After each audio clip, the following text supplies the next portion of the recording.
What about you?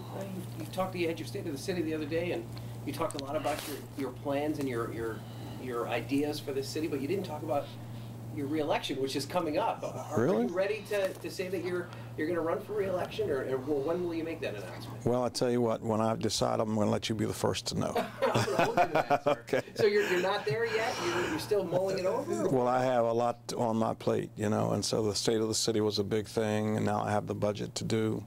We were working on the jail before that, and so just a lot going on. And so I really have not turned my attention to being ready to make an announcement one way or the other. Yeah.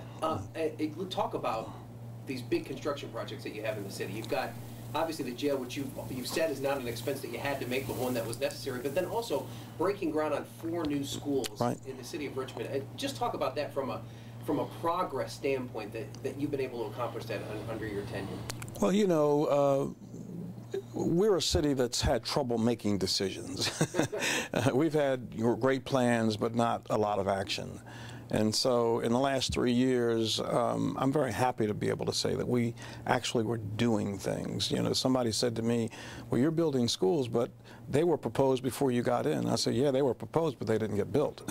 You know, we're building the 4 new schools, and the thing people miss is that it's not just schools, they're community schools, with a whole different concept. They'll be open until late in the evening.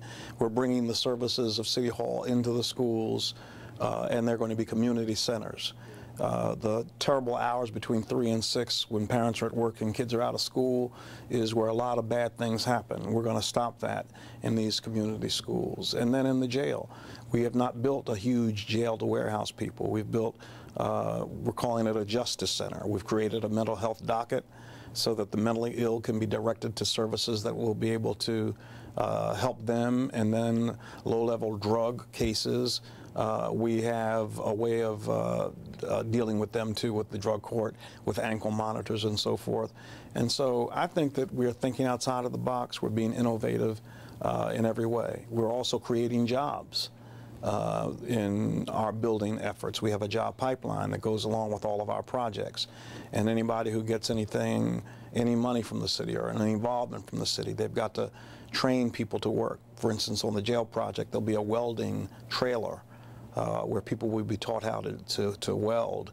And so we'll have a new building, but we'll also have people who have been trained to go out into the workforce and continue to make a living.